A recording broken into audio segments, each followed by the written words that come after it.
नमस्कार, आप देख रहे हैं आर्या न्यूज। आपके साथ मैं हूं पल्लवी रविंद्र सिंह। बुलेटिन की शुरुआत इस वक्त की बड़ी खबर के साथ जो जम्मू कश्मीर से आ रही है।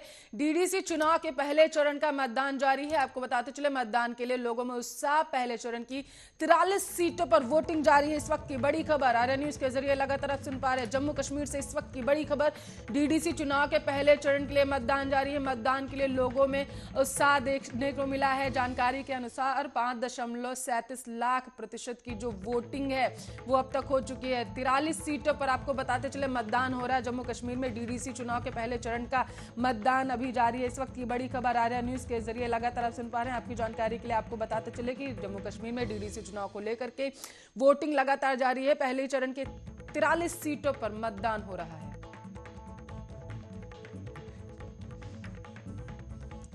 इस मामले पर ज्यादा जानकारी के लिए सहयोगी साक्षी जादव फोन लाइन पर जुड़ चुके। साक्षी, पूरी जानकारी चाहते हैं। डीडीसी चुनाव को लेकर के जम्मू कश्मीर में मतदान जारी है, कितने प्रतिशत वोटिंग अभी तक हो चुकी है?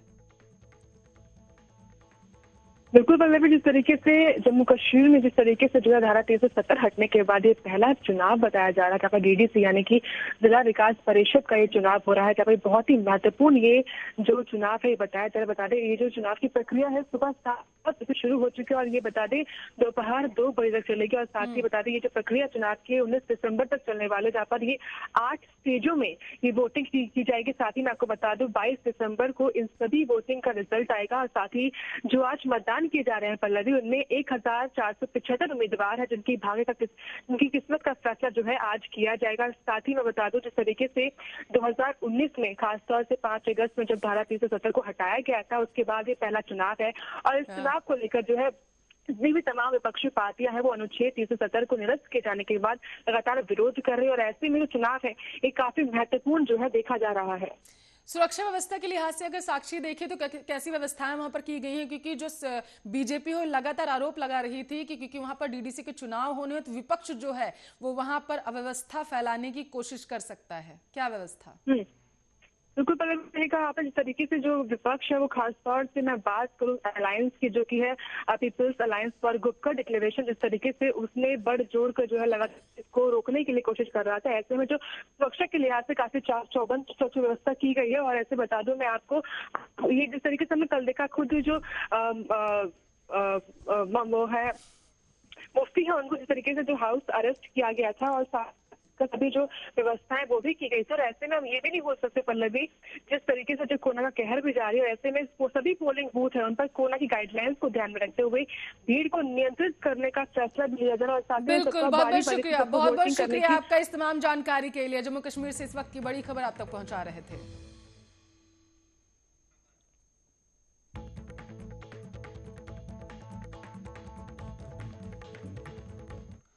चलिए उत्तर प्रदेश से इस वक्त की बड़ी खबर आ रही है। आपको बताते चले उत्तर प्रदेश विधि विरुद्ध प्रतिषेध अध्यादेश 2020 को राज्यपाल की मंजूरी मिल चुकी है। राज्यपाल आनंदीबेन पटेल ने अध्यादेश को मंजूरी दे दी है। यूपी में आज से जबरन धर्मांतरण पर 10 साल तक की कठोर सजा का प्रावधान जो है वो लागू कर दिया गया है। इस वक्त की बड़ी खबर आर्या न्यूज के जरिए लगातार आप सुन पा रहे हैं। आपकी जानकारी के लिए आपको बताते चले कि यूपी में आज से जबरन धर्मांतरण पर 10 साल तक की कठोर सजा का जो प्रावधान उत्तर प्रदेश सरकार लेकर के आई थी वो आज से कानून बन चुका है, आज से लागू हो चुका है। राज्यपाल आनंदीबेन पटेल ने इस पर मोहर लगा दी है। अध्यादेश को मंजूरी दे दी गई है उत्तर प्रदेश के राज्यपाल की तरफ से। इस वक्त की बड़ी खबर आर्या न्यूज के जरिए लगातार आप सुन पा रहे हैं। उत्तर प्रदेश विधि विरुद्ध प्रतिषेध अध्यादेश को आज राज्यपाल की मंजूरी मिल चुकी है और आज से यह जो अध्यादेश है, ये जो कानून है, ये उत्तर प्रदेश में लागू हो चुका है। इस वक्त की बड़ी खबर आर्या न्यूज के जरिए लगातार आप सुन पा रहे हैं। आपकी जानकारी के लिए आपको बताते चले कि एसटी की मासूम लड़कियों के साथ में, महिलाओं के साथ में अगर उनसे झूठ बोलकर उनका जबरन धर्म परिवर्तन कराया जाता है या फिर उन्हें अंधेरे में रख करके उनसे धर्मांतरण करवाया जाता है तो आपको बताते चले 25,000 रुपए और 10 साल तक की कठोर सजा का प्रावधान इस अध्यादेश में लाया गया है। इस वक्त की बड़ी खबर आर्या न्यूज के जरिए लगातार आप सुन पा रहे हैं। आपकी जानकारी के लिए आपको बताते चले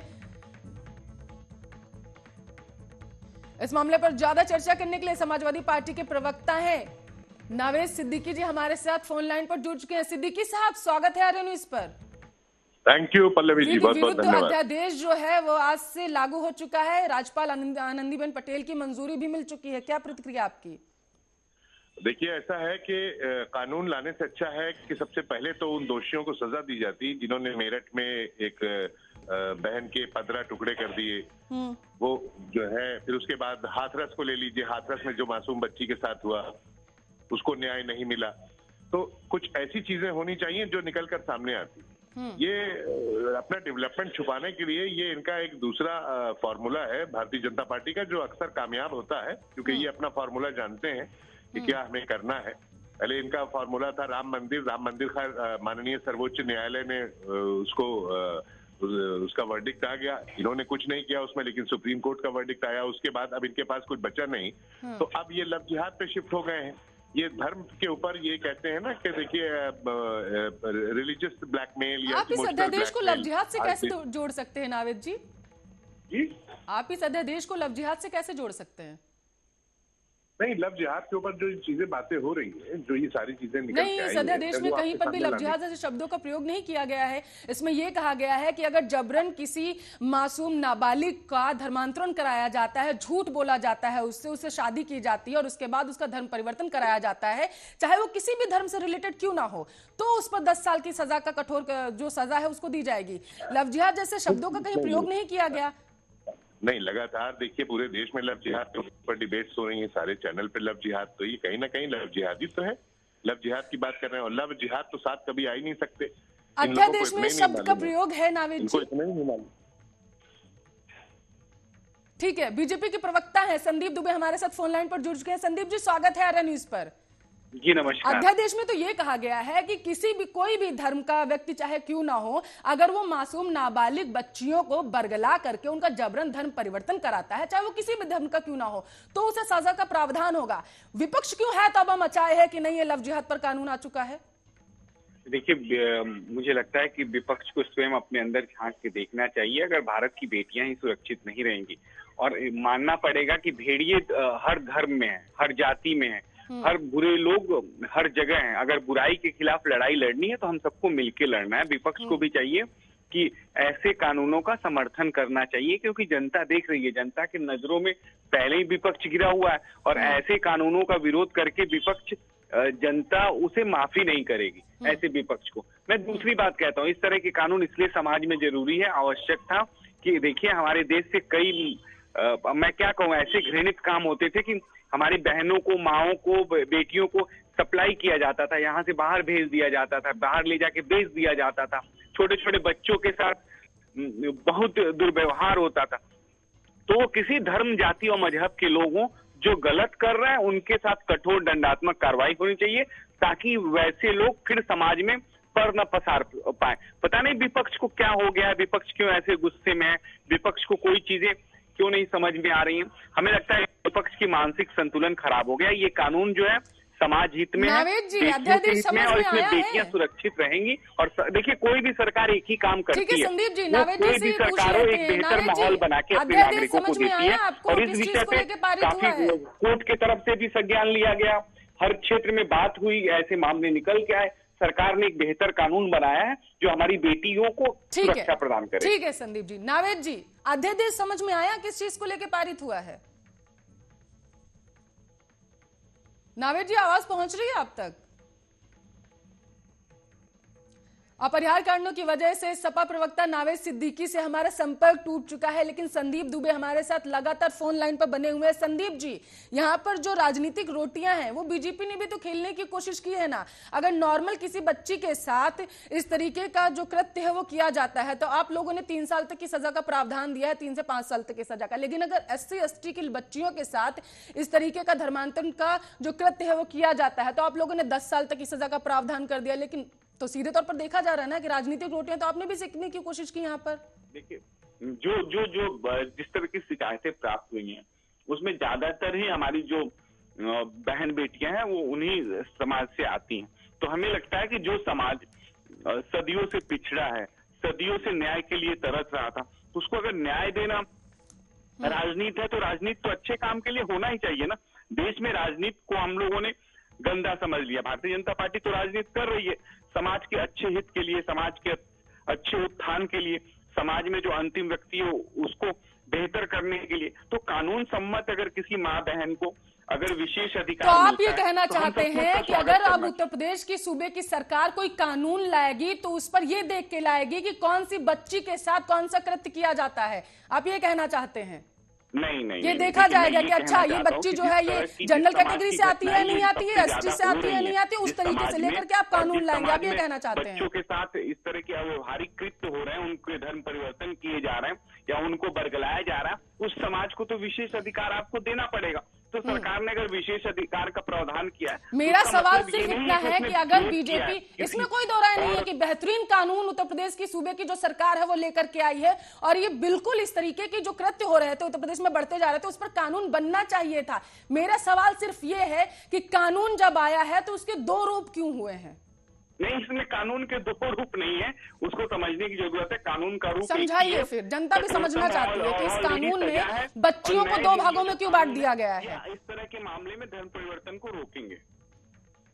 मेरा सवाल आपसे ये है संदीप जी, बच्चियों को दो भागों में क्यों बांट दिया गया है? आप फिर मेरी बात आप नहीं समझने की कोशिश कर रही। मैं समझाइए। आपको जो बात कह रहा हूँ उसको मेरा पक्ष समझ लीजिए।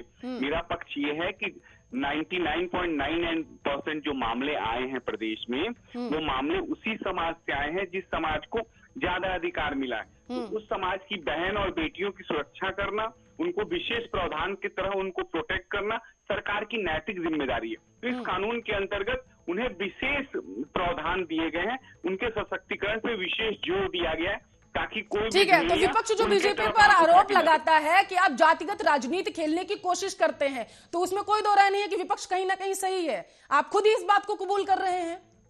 नहीं, मैं इस विषय को आप इस कानून को समझने की कोशिश करिए कि देखिए, जहाँ क्राइम हो रहा है, जिस जगह क्राइम हो रहा है, जिनके साथ दुर्व्यवहार हो रहा है, उन्हीं को तो आप अधिकार देंगी ना। अधिकार किसे देंगी? जिनके तो आप ये पहले से ही सोच के बैठ चुके हैं कि नहीं, अब अगर आगे किसी तरीके के ऐसे कारनामे सामने आते हैं या फिर किसी बच्ची के साथ इस तरीके का दुर्व्यवहार होता है तो वो सिर्फ एसटी बच्चियों के साथ होगा, जनरल कैटेगरी में जो लड़कियां आती हैं उनके साथ तो होगा नहीं, इस वजह से हम इस पे कानून लेके चलते हैं, आप ये कहना चाहते हैं? ऐसा नहीं है कि जनरल कैटेगरी के लड़कियों के साथ कोई कुछ करेगा तो उसे बख्श देगी और ये कानून छोड़ देगी। उस आदमी को भी जेल में रखा जाएगा, उसके साथ भी कठोरतम जो कानून है वो लागू होगा। कानून में तो लेके नहीं है ना आप लोग, उसमें तो अपने लोगों ने साफ डिवाइड कर दिया है ना। किस तरीके का खौफ फिर होगा लोगों के अंदर?